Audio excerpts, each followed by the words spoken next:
Bueno, me voy presentando. Mi nombre es Saúl Villegas. Soy miembro de los Fisios MX, una página que se dedica a la creación de contenido científico, principalmente en Instagram y en Facebook. Y bueno, ahí están las redes por si quieren seguirnos. También de vez en cuando hay videos en YouTube y pueden verlo. El tema de hoy es entrenamiento con restricción de flujo sanguíneo. Actualmente me encuentro realizando un protocolo de investigación sobre este tema en la Universidad del Fútbol y Ciencias del Deporte.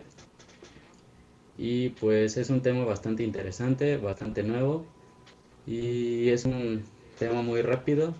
Aún se necesita mucha investigación, saber si su efectividad puede ser comprobada y demostrada. Entonces vamos a empezar.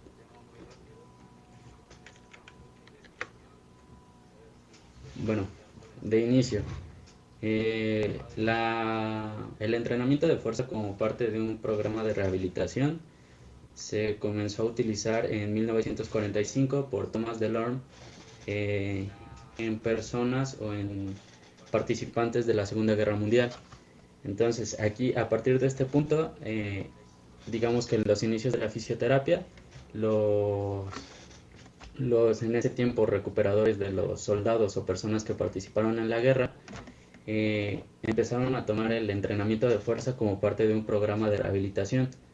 Empezaban a tomar la importancia de la parte de la fuerza y de la resistencia como parte de la reintegración del paciente o de la persona a sus actividades de la vida diaria. Tradicionalmente, a lo largo del tiempo, se ha utilizado prescripciones de ejercicio al 60 o 70% de una RM, pero como vamos a ver a lo largo de la plática, estas prescripciones o estas intensidades de ejercicio no siempre se adaptan a todos los pacientes. Entonces aquí surge una pregunta en los investigadores y en los fisioterapeutas. ¿Cómo adaptar de manera efectiva y segura las cargas de entrenamiento durante la rehabilitación? Es decir, si tienes poblaciones especiales que no pueden realizar cargas de fuerza, ¿cómo puedes crear una intervención que te permita entrenar la fuerza sin perjudicar otros aspectos o al paciente por no poder hacerlo con prescripciones tradicionales del 60 al 70% de una RM? Entonces, aquí es cuando nace esta nueva modalidad de entrenamiento o una, digamos, reciente modalidad que se está implementando, que es la restricción del flujo sanguíneo. Eh, en la restricción del flujo sanguíneo, lo que se busca es restringir parcialmente el flujo arterial, que sería el profundo, y restringir completamente el flujo de salida venoso, que sería el más superficial, durante el ejercicio. Esto se da en tiempos cortos, en periodos cortos, y lo que se busca generar en el paciente sería un estrés metabólico que genere la acumulación de metabolitos en sangre y en músculo, y posteriormente estos sean los que hagan los efectos de hipertrofia sarcoplásmica y sarcomérica en el músculo.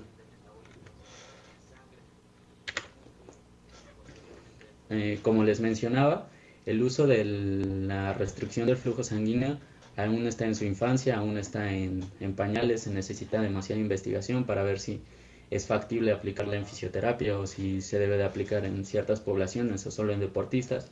Entonces, actualmente se está investigando el uso de esta técnica en una gran variedad de lesiones, principalmente en pacientes posquirúrgicos, tanto de ligamento cruzado anterior, que es en donde yo estoy realizando el protocolo de investigación, como en fracturas de miembro inferior, de miembro superior, y en pacientes o poblaciones, digamos, con la necesidad de la adaptación del entrenamiento de carga.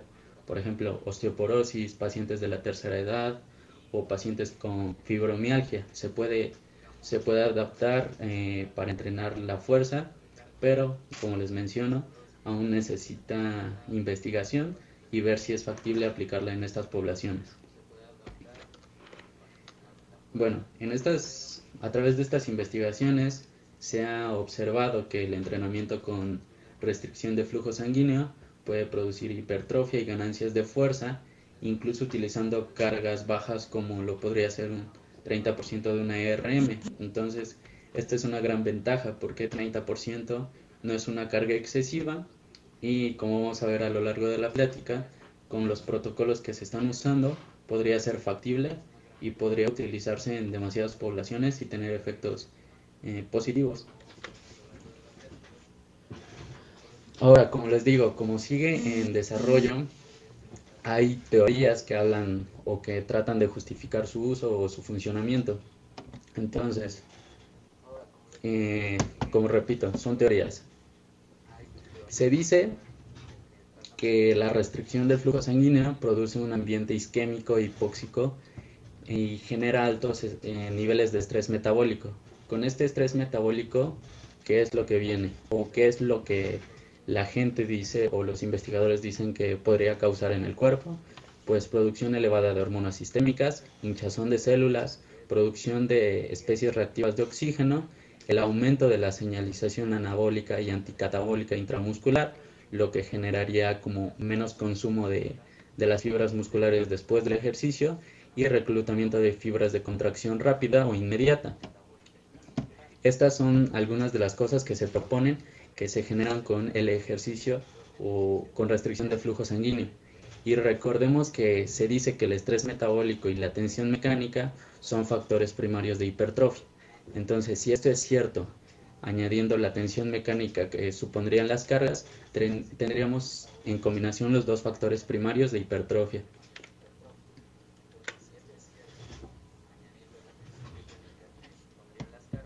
Ahora, ¿cómo se aplica?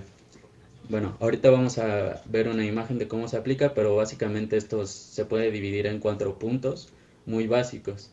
El primero es la aplicación de un torniquete neumático.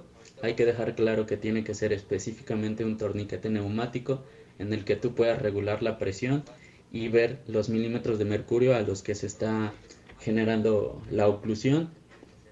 Se utiliza el manguito de torniquete y algo importante a señalar: siempre se aplica en la región más proximal de las extremidades. Sea cual sea la región que vayas a tratar, siempre se aplica en la región más proximal. Si vas a tratar una fractura de muñeca, se aplica por debajo de lo que vendría siendo el hombro. Si vas a tratar una lesión de codo, igualmente se aplica lo más proximal al hombro. Igual en miembro inferior, si vas a tratar tobillo, rodilla, se aplica inmediatamente por debajo de la cadera. Y bueno, este es una regla de que siempre se aplica en la región más proximal. ¿Por qué? Porque los efectos no son selectivos. Si tú aplicaras el torniquete o el manguito en la rodilla simplemente para tratar tobillo, por mera lógica que tú lo quieras pensar así, pues no tendría los mismos efectos porque la restricción del flujo, al ser de forma más proximal, se realiza de forma más intensa o se hace el flujo más rápido. Entonces, una pauta general se aplica siempre desde la parte más proximal de las extremidades. Y como muchos ya se estarán dando cuenta, solo se puede aplicar en extremidades, no se puede aplicar en tronco o en otra zona que podrías imaginar que necesitas fuerza. No, solo se aplica en miembros superiores y miembros inferiores. Después, ¿qué sucede? Con este torniquete neumático se comienza a inflar el manguito y hasta que encontremos una restricción parcial del flujo sanguíneo arterial y completa del venoso. Y bueno, presentamos una imagen para que más o menos vean en qué consiste. Este sería el torniquete neumático, el que se va a ir regulando, se va a aumentar la presión de forma controlada en un sistema en el que tú puedas regular los milímetros de mercurio y percibir hasta dónde se da la oclusión del flujo, tanto arterial como venoso. Aquí está el manguito. Recordemos, siempre se aplica en la parte más proximal del miembro a tratar. Y bueno, aquí el paciente ya está realizando un ejercicio de cadena cinética cerrada.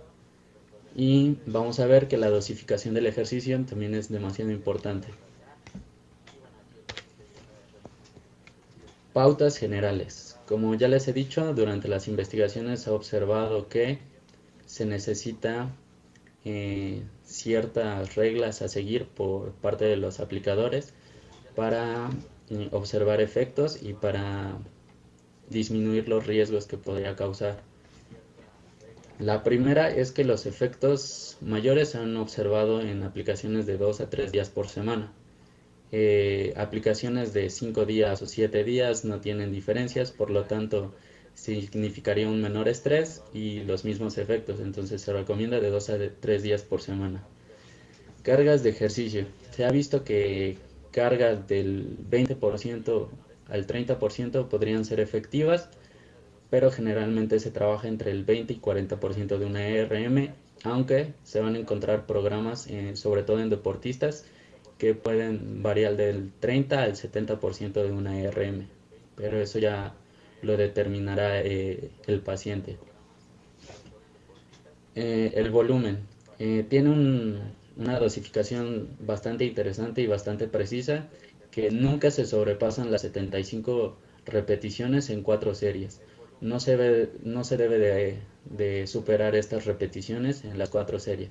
Por lo tanto, se organiza 30, 15, 15, 15 en un periodo de 30 segundos de descanso entre cada una. Es decir, realizas 30 repeticiones, no quitas el manguito ni la presión, descansas 30 segundos, otra vez 15 repeticiones, se descansa 30 a 60 segundos sin quitar la presión, sin quitar el manguito, 15 repeticiones, nuevamente descanso y las últimas 15 repeticiones inmediatamente se retira el manguito, se le pide al paciente que nos refiera a sus sensaciones, si siente mareo, si siente alguna cosa extraña, e inmediatamente en el paciente lo que se va a observar es un pequeño contracción muscular inmediata al retiro del manguito, y se puede observar el cambio de coloración que pasa de un tono pálido a un tono más rojo, o digamos que el normal de la piel.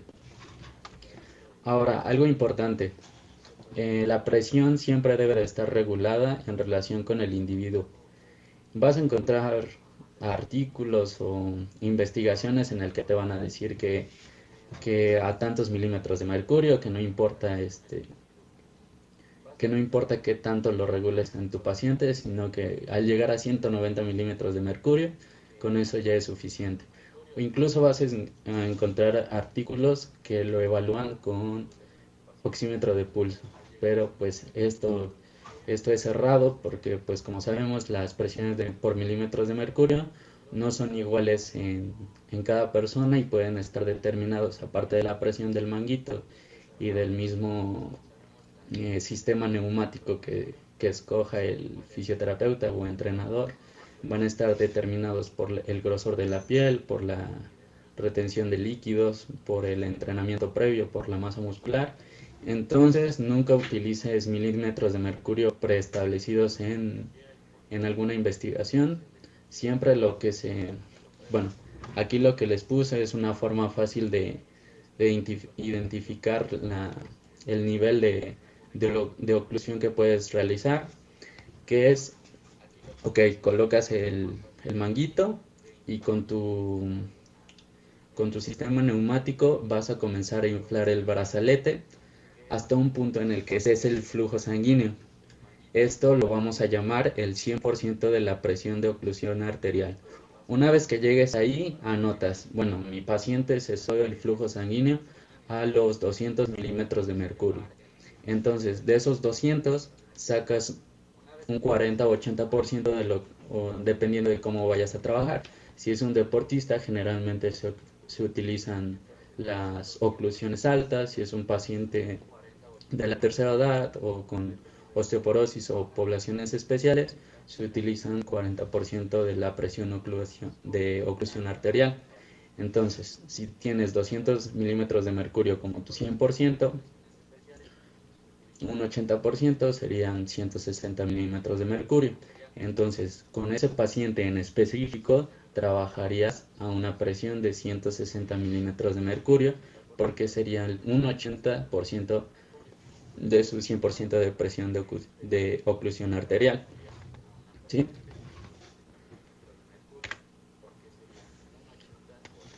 Ahora, en relación a la presión, ¿qué es importante?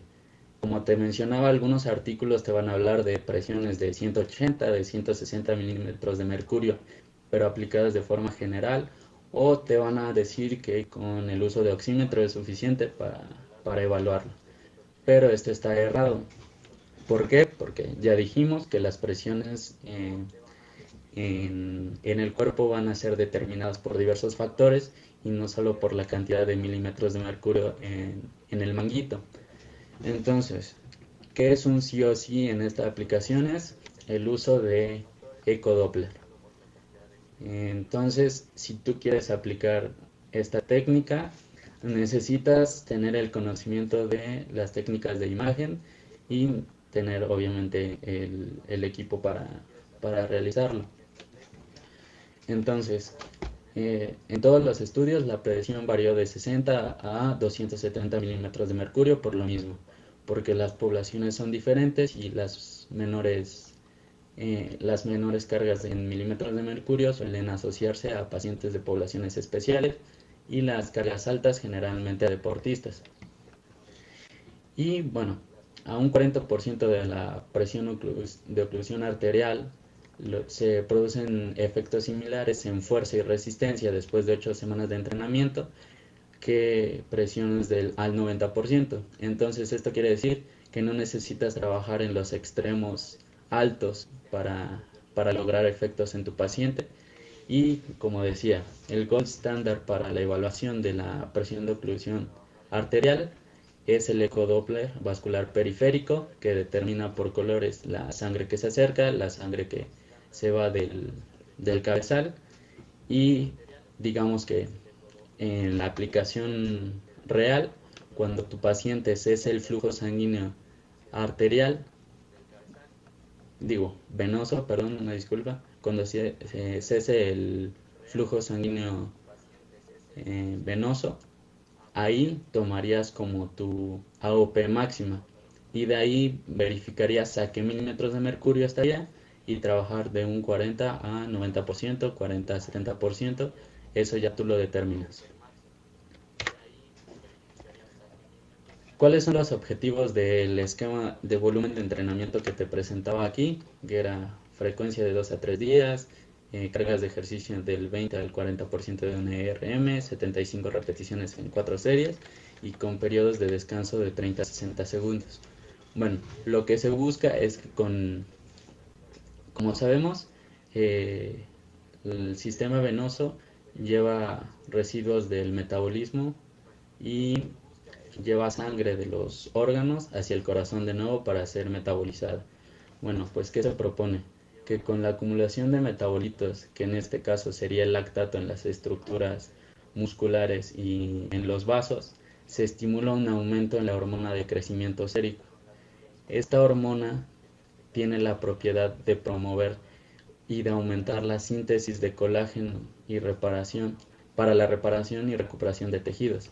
Es decir, si nuestro músculo tiene cierto porcentaje o cierta cantidad de colágeno, se pensaría que a lo mejor este tipo de entrenamiento podría dañarlo, pero al promoverse esta hormona, posteriormente al ejercicio se va a promover la reparación debido a que está actuando en ese momento. A la par de que se aumenta la síntesis de colágeno para la recuperación del músculo y de los vasos, se aumenta el factor de crecimiento similar a la insulina, que tiene efectos anabólicos y generalmente está relacionada con el crecimiento muscular, lo que generaría una mejora en la proliferación de células satélite, que como sabemos son las principales células implicadas en el aumento de la masa muscular. Entonces, esto es lo que se propone con este volumen de entrenamiento, con las series que les digo, con los descansos y con los niveles de RM a las que se trabaja. El aumento de metabolitos generaría un aumento de la síntesis de colágeno y la proliferación de células satélite para el aumento de la masa muscular. Aquí tenemos ciertos modelos de prescripción del ejercicio. Esta técnica de restricción del flujo sanguíneo se puede aplicar tanto en ejercicio de resistencia como en ejercicio aeróbico.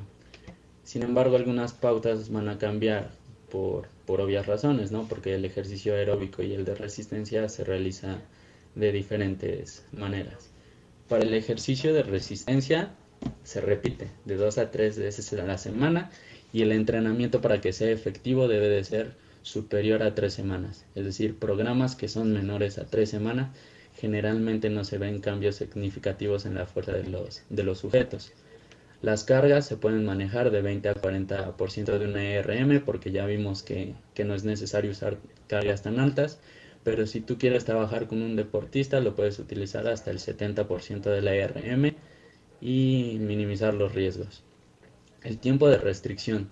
Las series que acabamos de ver de 20, 15, 15 no pueden superar los 5 a 10 minutos por ejercicio. Es decir, la oclusión no puede estar más allá de 10 minutos porque ahí sí tendríamos, no riesgos, pero existe preocupación por los efectos que podría causar, que afortunadamente en ninguna investigación se ha observado como efectos secundarios, pero se propone que la restricción no supera los 5 a 10 minutos. Ahora, se puede aplicar tanto en grupos musculares grandes como pequeños, pero recordar siempre la colocación en la parte más próxima del miembro. Conjuntos de 2 a 4 se puede utilizar en las 4 extremidades, sin embargo se recomienda utilizarla máximo en 2 extremidades a la vez, nunca las 4. El brazalete, que vendría siendo lo que sería eh, la, el dispositivo que se coloca en la parte proximal del miembro. Hay de 5 centímetros que se consideraría pequeño, de 10 a 12 que sería mediano, de 17 a 18 grande. Esto ya va en función del paciente, de qué tan grande sea el miembro a tratar, qué tan hipertrofiado esté, pero recordar que a mayor ancho del manguito se necesitará una presión general más baja. Entonces, esto ya tú lo consideras de acuerdo a tu criterio, pero te recomiendo utilizar siempre pequeño a mediano. Grande realmente no es necesario porque podría obstruir el movimiento. Entonces, yo te recomiendo pequeño o mediano máximo. Las repeticiones durante la presión, pues ya lo habíamos dicho, 30 por 15 por 15 por 15 o hasta la falla, al 40-80% de la presión de oclusión arterial. Entonces, recordar, si el paciente no puede realizar las 75 repeticiones, realizarlo hasta la falla e inmediatamente retirar la presión. Los descansos se mantienen de 30 a 60 segundos. Nunca se retira el manguito durante los descansos, se mantiene la presión y la velocidad de ejecución vamos a utilizar una relación 1 a 2 en ejercicio concéntrico y excéntrico. Es decir, la fase concéntrica va a tener el tiempo 1 y la fase excéntrica va a tener el tiempo 2. Con este volumen de entrenamiento se puede jugar. Puedes utilizar 3 segundos de fase concéntrica con 6 segundos de excéntrica o el volumen que tú quieras, siempre recordando la relación 1-2 en la fase concéntrica y excéntrica. Y la ejecución, el entrenamiento se realiza hasta completar las 75 repeticiones o hasta la falla, hasta que el paciente diga ya no puedo más o me estoy sintiendo mal. Tú lo detienes e inmediatamente quitas la restricción del flujo. En la frecuencia, ahora en ejercicio aeróbico, es un poco menos común que se utilice este tipo de intervención en ejercicio aeróbico, pero sí se encuentran pocos estudios en los que se puede observar. Igual la frecuencia se mantiene de 2 a 3 veces a la semana, superior a 3 semanas el plan para que tenga efectos. La intensidad del ejercicio aquí se va a manejar a un volumen menor a 50% del consumo de oxígeno máximo. El tiempo de restricción aquí se puede aplicar de 5 a 20 minutos por ejercicio. Igual en grupos musculares grandes o pequeños, la presión se mantiene de 40 a 80% de la presión de oclusión arterial. y los brazaletes mantienen el mismo tamaño. Recomendamos, bueno, en esta parte recomendamos principalmente el mediano, debido a que lo que se va a hacer es la oclusión durante el ejercicio en bicicleta, caminando o trotando. Entonces se puede aplicar la misma técnica, 5 a 20 minutos el paciente va a estar en bicicleta fija o caminando y se va a estar regulando la presión y viendo los efectos durante este tiempo. Igual, inmediatamente acabando los 5 o 20 minutos de ejercicio, se retira el manguito y pues se le pregunta al paciente cómo se siente y si no tiene si no tiene ninguna molestia. En cuanto a la seguridad, estos serían como los principales efectos que podríamos tener en cuenta que pudiera existir durante la aplicación de este método.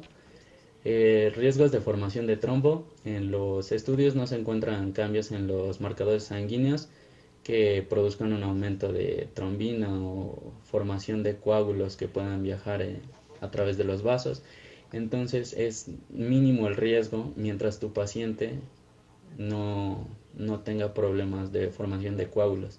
Recordar que sobre todo estos tipos de intervención que requieren una aplicación de un método externo se realiza en miembros sanos, entre comillas, que no tengan otras alteraciones o enfermedades paralelas que puedan afectar a la intervención. Entonces no se encuentran cambios en los marcadores, por lo tanto hay bajo riesgo o casi nulo de formación de trombo en el paciente. Daño muscular. Se podría pensar que el aumento del estrés y de las especies reactivas de oxígeno generarían daño muscular, pero los estudios muestran que la rhabdomiólisis o el riesgo de que el paciente sufra rhabdomiólisis después del ejercicio es menor al 0.01%, entonces es casi nulo. Y en poblaciones clínicas que vendrían siendo pacientes de la tercera edad, osteoporosis o fibromialgia, de este tipo de pacientes, incluso fracturas y posquirúrgicos, no se recomienda realizar el ejercicio hasta el agotamiento.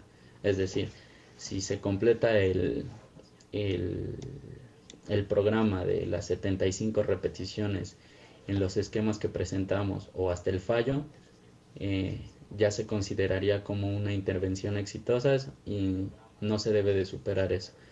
Y probablemente el efecto secundario más visto podría ser la afectación en la conducción nerviosa.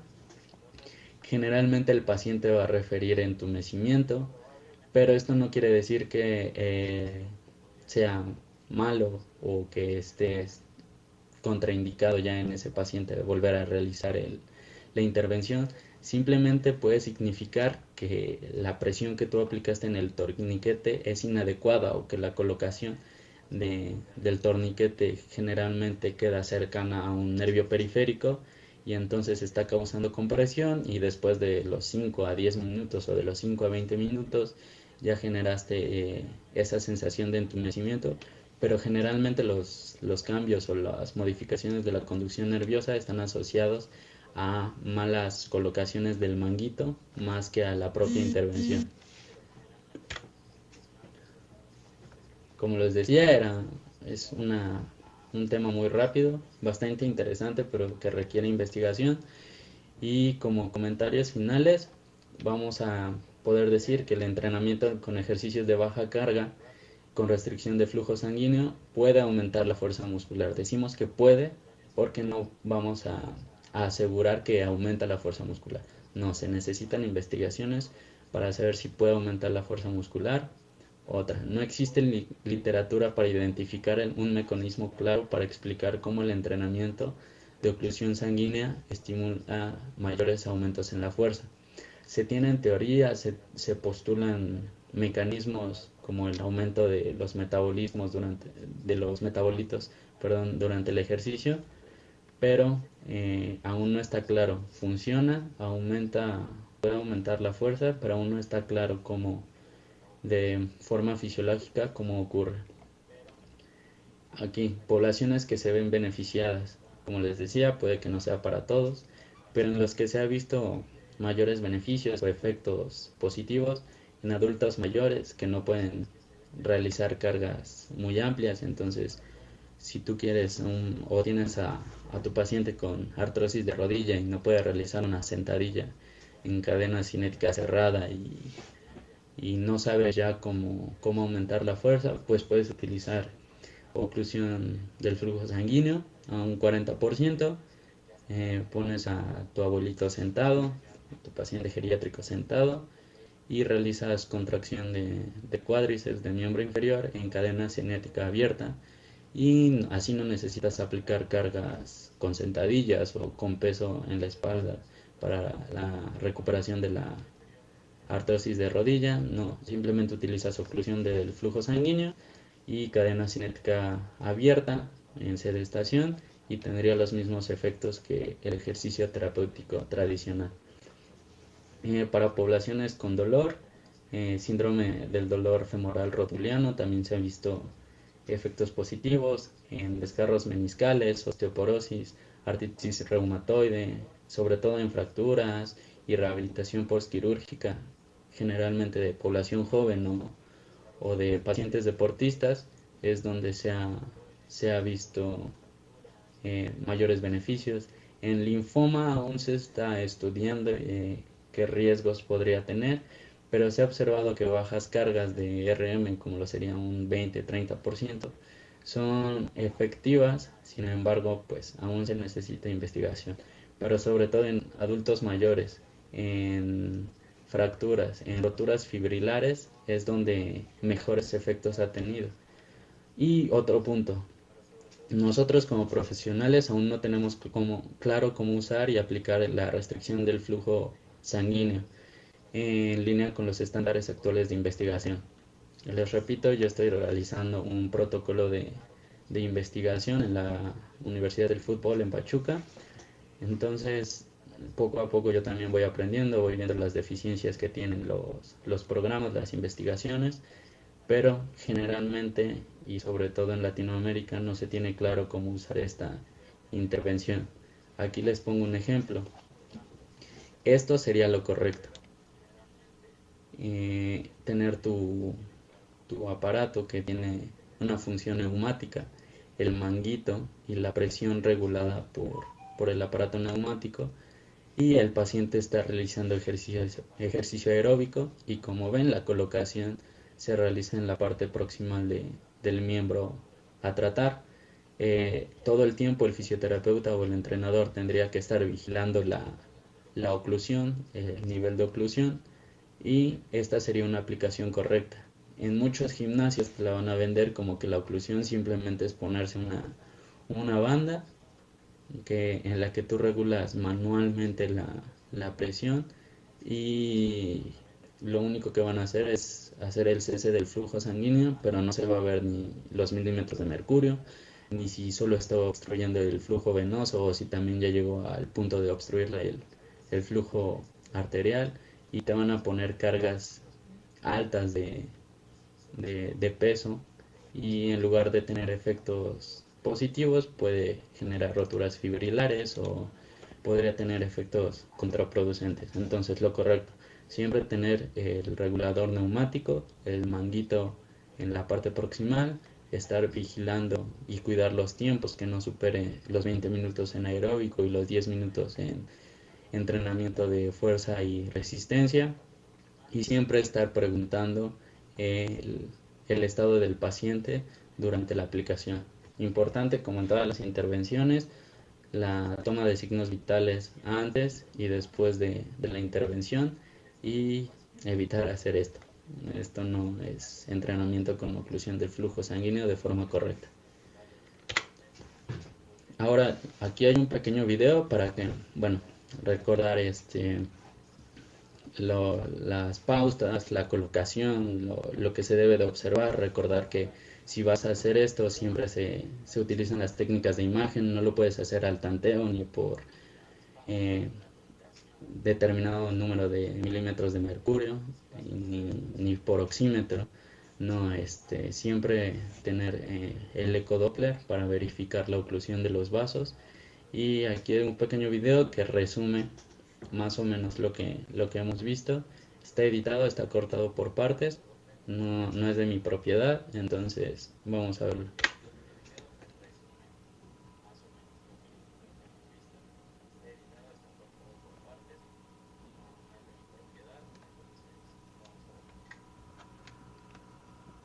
Lo más proximal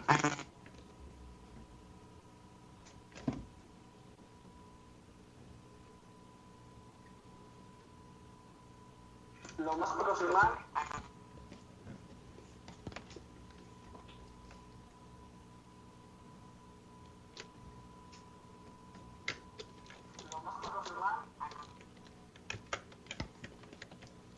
A ver, vamos a subir el volumen un poco.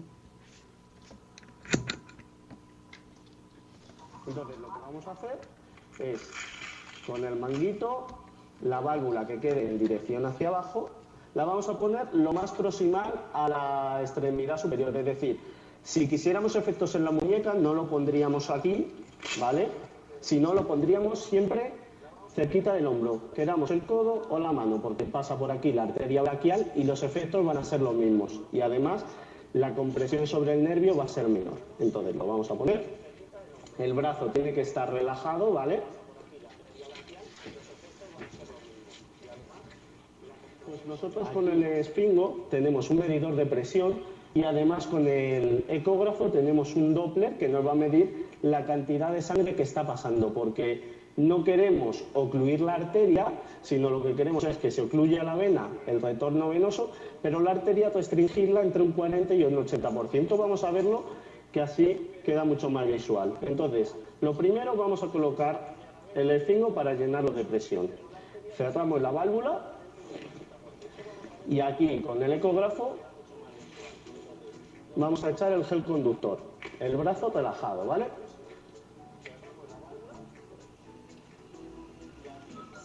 Echamos para aquí el gel y vamos a localizar la arteria braquial a nivel del codo. Ahí ya la tendríamos. Vamos a poner el Doppler para que se vea. A ver, Héctor, échate un poquito para allá para que se vea bien la pantalla. Vale, la arteria braquial estaría ahí, ¿vale? Que vemos cómo pasa el flujo. Cogemos el manguito y vamos a empezar a llenar, a meter presión, a meter kilos, milímetros de mercurio. Y lo vamos a llenar hasta que deje de pasar sangre, ¿vale? Ahí ya no sale nada. Y ahí he empezado. Pues 220. A por ello. Va, rápidas, tienen que ser rápidas. 2, 3, 4, 5, 6. Eso es. Normalmente los ejercicios que buscamos son de aislamiento, es decir, o monoarticulares, aunque también podemos hacerlo multiarticulares. Pero en este caso solo una flexión de codo. Eso es, muy rápido, queremos eso, acumular muchos metabolitos, mucho estrés metabólico. Eso es, cuando llegues a 30, muy bien, es cuando más se siente, es decir, ahora mismo estaría ocluido la sangre y ahora es cuando vais a notar sobre todo el bombeo, ¿vale? Al quitarlo. Eso es. Y ya habríamos terminado la aplicación, ya estaría. Y bueno, ese sería más o menos un ejemplo. Como se puede ver en el video, lo que ocurre simplemente es vamos a narrarlo un poco.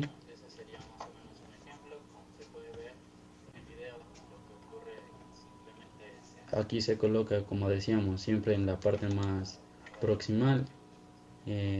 Recordar que el manguito tiene que tener esta parte en la que va a entrar la manguera para el inicio o la entrada del aire para realizar la presión, siempre en la parte más proximal. Y bueno, como ahí mencionaba Edu, verificar que la colocación no quede proximal o cerca de un nervio periférico o de un vaso que pueda ser ocluido además para generar la sensación de entumecimiento o de molestia.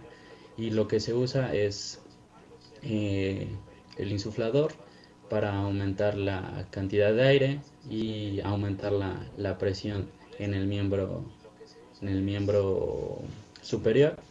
Y como mencionábamos, la presión arterial se maneja del 40-80%. Lo que él hace es colocar el dispositivo, aumentar la presión, y con la técnica de imagen que va a utilizar a continuación, lo que él va a verificar es el punto en el que el flujo venoso, que sería el superficial, se restringe por completo, y de ahí, si a los 220 milímetros se ocluyó por completo, trabajar una oclusión de 40-80% en el paciente. Como podemos ver, él no es una población clínica, es un paciente mm, visiblemente sano, aparentemente sano, no presenta mayores complicaciones. Por lo tanto, se pueden utilizar oclusiones altas de hasta el 70%, pero pues eso ya va determinado por tu juicio. Entonces ahí comienza a insuflar. En la imagen él va a verificar hasta qué punto se obstruye por completo el flujo, como ahí lo dice, 220 milímetros de mercurio, y de ahí calculó el 40%. Y las series igualmente se utilizan 30, 15, 15, 15. Entonces se realizan ejercicios generalmente monoarticulares o de cadena cinética abierta, rápidos, explosivos. Se realizan las 30 primeras repeticiones, 30 segundos de descanso. 15, 30 segundos de descanso. 15, 30 segundos de descanso, y las últimas 15, y se retira inmediatamente el manguito. De ahí preguntamos cómo se siente el paciente, verificamos signos vitales y vamos a observar los cambios, el aumento de volumen inmediato, que obviamente es momentáneo, la recuperación de la coloración de la piel, y pues básicamente así se podría resumir la aplicación de este método. Eh, Hay muchos ensayos clínicos, tanto ciegos, dobles ciegos, o simplemente revisiones científicas o sistemáticas, perdón, que van a encontrar en internet. Hay múltiples poblaciones en las que se está aplicando, y pues en los metabuscadores ustedes mismos pueden verificarlo, pero si le quieren tomar captura a esta diapositiva, es la que yo les recomiendo, es la que yo más usé para entender este método en relación al protocolo de investigación que estoy realizando. Son las lecturas que más me han ayudado a entender el método. Son principalmente revisiones sistemáticas de diferentes aplicaciones, y pues como pueden ver son de revistas confiables, no son cualquier revista. Entonces es de la British Journal of Sport Medicine. Entonces bueno, esta es de las mejores, si no es que la mejor revista en cuanto a deportes y rehabilitación. Entonces les recomiendo, si les interesa este método de aplicación, leer principalmente estos. Ya después, una vez que entiendan cómo se aplica el método, los riesgos, los beneficios, las poblaciones beneficiadas, ya pueden comenzar a leer ensayos clínicos para ver los efectos en poblaciones específicas. Y bueno, eso sería todo. Si alguien tiene una pregunta, alguna duda, la contestamos. Si no, eso sería todo por la ponencia. Una disculpa por los problemas que ocurrió con el audio, pero pues ni modo. Si alguien tiene alguna duda o pregunta, pues la resolvemos en este momento.